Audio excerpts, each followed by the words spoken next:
กับพวกเขารายการอวตารพาเที่ยว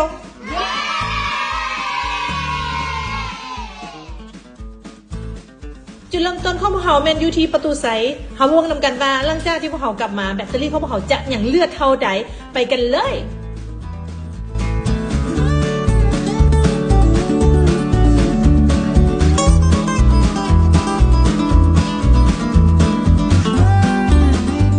หลังจากที่เขาขี่รถใหญ่มาฮอดรถเขาก็จะจอดไว้ทางด้านนอกเดินจอดรถแล้วก็จะมีรถตู้เนาะหับส่งตั้งแต่บอนจอดรถมาฮอดบอนซื้อปีและสำหรับส่วนอาชาสเตเบิลถ้าสมมติว่าหามาฮอดแล้วก็คือจะมีรถเนารถกอล์ฟหับส่งแบบนี้เบื้องซ้ายก็จะมีม้าก็จะเป็นคอกม้าจะเป็นส่วนที่ว่าเอาไว้เที่ยวสมสำหรับผู้ใดที่ว่ามาเที่ยวมาพักผ่อนแบบครอบครัวหรือมากับแฟนก็สามารถสารถที่ขี่ซ่องคนแบบนี้ก็ได้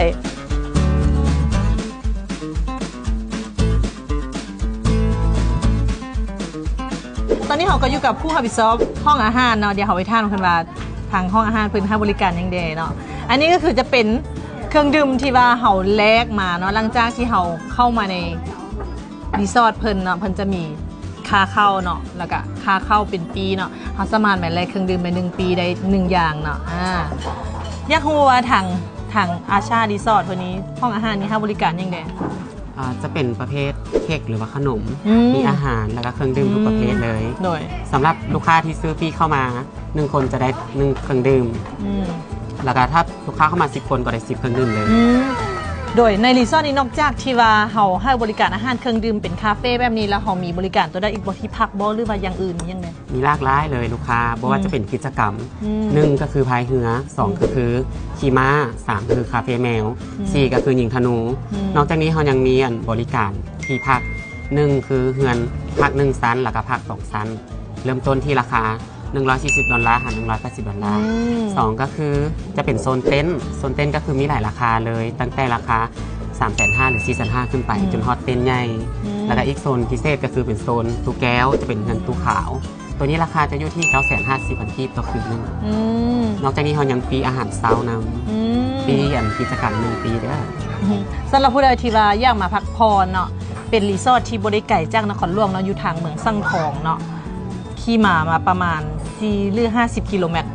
เนาะเป็น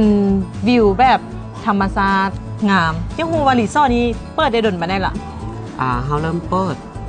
ตัวที่ทำอิฐเนาะจะแม่นท้ายปี2024แม่นเขาจะเปิดใส่ช่วงกิจกรรมหรือว่าเข้าดาวนั่นเองช่วงเข้าดาวช่วงปีใหม่เนาะโดยสำหรับผู้ใดที่ว่าสนใจอยากมาเที่ยวชมคาเฟ่เพิ่นสามารถติดต่อที่เพจหรือช่องทางติดต่อทางได้เลยโดยสามารถติดต่อได้ที่เพจอาชาสเตเบิลเลยพิมพ์เข้าไปที่ Facebook เลยเด้อแล้วอาชาสเตเบิลนี่ตั้งอยู่บ้านใดตั้งอยู่บ้านเทียราชเมืองสันทองนครหลวงจันทร์ใจไรเด้อเข้าใจคือกันโดยเข้าใจบ๊ายบายอย่าลืมมาอุดหนุนเพิ่นเด้อเมื่อเขากลับมาแล้วแบตเขายังเหลือ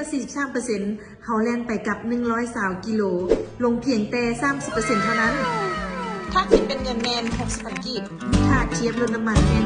245,000กีบอีพีต่อไปเขาจะไปใส่อย่าลืมติดตามรายการอวตารพาเที่ยวเด้อบ๊ายบาย